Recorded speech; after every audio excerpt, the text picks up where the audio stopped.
Okay, I'm going to take our GDevelop 5 project and add an overlay to all the scenes. The overlay will contain the scoring, maybe health, maybe dialogue, but it's going to be the overlay that sits on top of all the scenes independently of how they switch and display information like any other video game. Okay, so the first thing I'm going to do is just find the standard high definition of my laptop, assuming it matches most other laptops. And I'm going to take those dimensions, open up a new file in Photoshop, and just start drawing on the screen with my tablet. It's going to be really crude, but it's going to use as our transparent PNG overlay. Okay, so here we are back at the base, our project to date, and I changed some core features in the settings. Basically two things to make the game a little more interesting to debug and display. So the first thing I did was I made the game full screen. Instead of sitting in that little teeny application window, I went to properties and I changed this setting here for a game resolution to change height to fit the window size. And then in addition to that, I added a new behavior in our core behavior set. Remember, this is a global behavior set. That if you hit the escape key, you exit the game.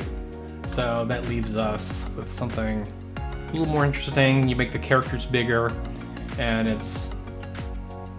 should be a lot more interesting. And then I'm gonna hit the escape key now. So you can see how quickly this is gonna go. So back to scene one. Okay, so we're gonna add a new object. And again, this is a sprite, and we're gonna call this overlay. Hopefully I'm not speaking too quickly, but the image is going to be GUI for graphic user interface. Now you just can't plop this thing onto the stage because this would belong to scene one. We needed to create a new layer that is independent of the game stages. So up here is the layers tab,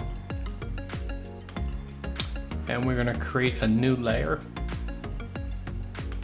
and we're going to call this graphic user interface, or GUI.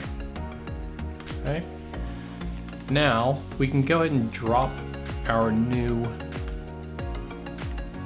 overlay. Now when I made the overlay, I actually scaled it up with another 10 pixel padding around each area. So if you want to grab it, you can do it.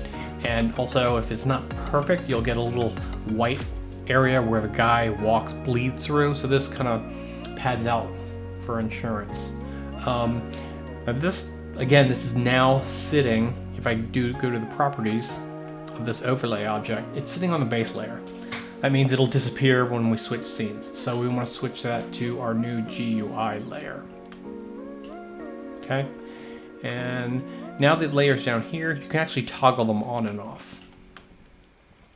So next thing we need to do is we need a text object to hold our variables. This is a school scene, so I'm gonna go ahead and make a text object, and I'm gonna call it brain power. Okay, and then we'll set a default 1, 2, 3, 4 for its value. Let's go ahead and change it to 60 tall and make it stand out by selecting red. Okay. Apply. I'm going to drag him into the scene roughly where we want him. Where'd it go? Brain power. Okay. I think it sits around here. And you'll notice that also has to go to the GUI layer. Let's see how the position works. I'm sure there's ways to lock exactly things that shouldn't be movable, but let's do it this way for now. Okay, great.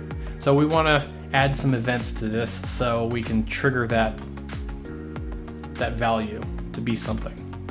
So that placeholder looks good for now. So I'm gonna go ahead and set its default text back to nothing.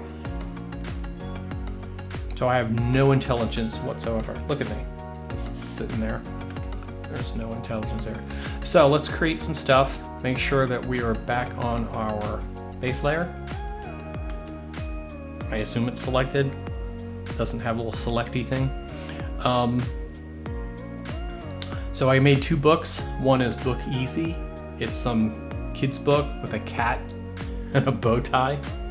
Whoa, that's why I locked the layers. So I'm gonna turn that off. Nothing against cats. I have cats. They don't have bow ties, but I have cats. One trick you can do is if you use the control key and you drag an instance of anything, it'll duplicate. So we'll stash another one over here.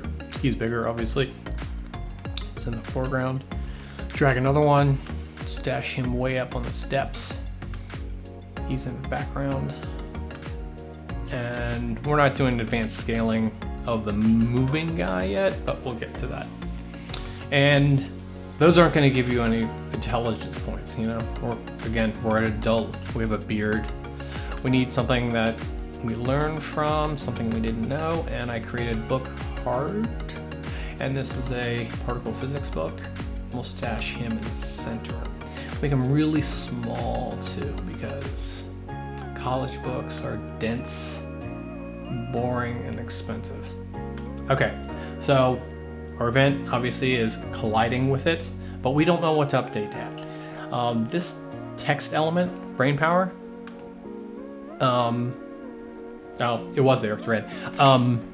It's a text element. It doesn't have it's not a variable per se. It just sits there and waits for you to tell it what text to put in there.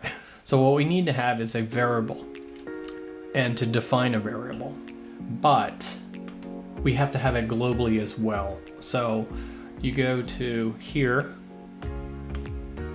project settings, and under global variables, we're gonna assign one. Gonna add it. And we are going to call it learned something. No, I fail. Learn something, apply. So that should carry out throughout the game regardless of what scene you switch to. Okay, so just like before, we're gonna create a new behavior. And the condition is gonna be, if this guy collides with this book,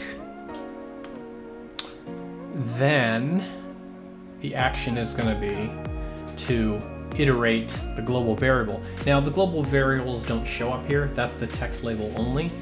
So if you actually type for something you're looking for, just kind of speak it aloud because it'll give you a hint to find something in the contextual search. So we're looking for a global variable we just made. And the value of a global variable is what we're going to be changing. And there, it knows that we have these global variables, and it found learn something. And what we're going to do to that, we're going to multiply it, subtract it, set it. We're going to actually add something to it. And we're going to add one, actually I like prime numbers, so I'm going to add 17 every time you read the particle physics book. Okay. Now, once that's done, it obviously isn't writing to that text field yet.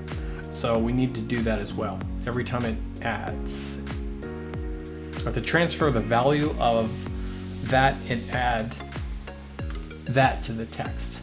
So brain power was the name of the actual string container we made.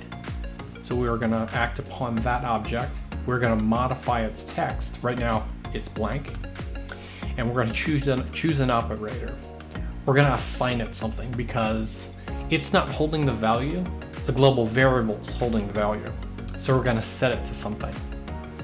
Now there is a machine level thing that says grab it from this global object, blah, blah, blah. You could type it if you know how to remember all that stuff. and you probably will further down the road once you do this a million times, but this little helper is, well, helpful. If you click on this little helper, we know that we are going to try and write a variable into our text placeholder, and we know it's a global variable. Okay, again, it's blank, but if you just click on it, sometimes GDevelop 5, many times it'll help you out. Click it, learn something is the name for a global variable. Apply. So we're going to take the value and then stuff it into that. And that should be all it takes. Whoa. Okay.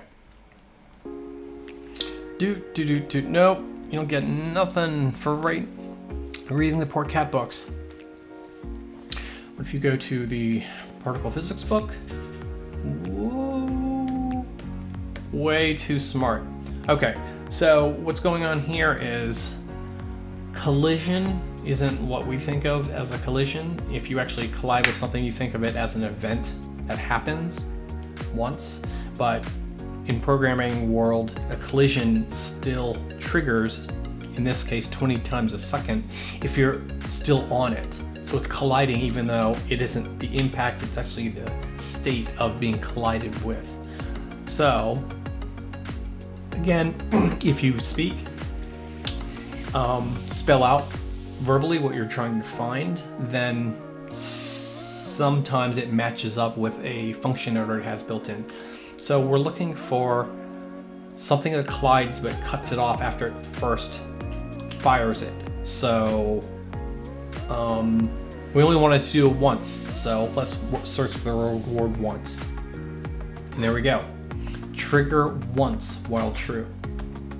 Okay, so we will not artificially inflate our intelligence. So, play. Walk around. No points for the cat book.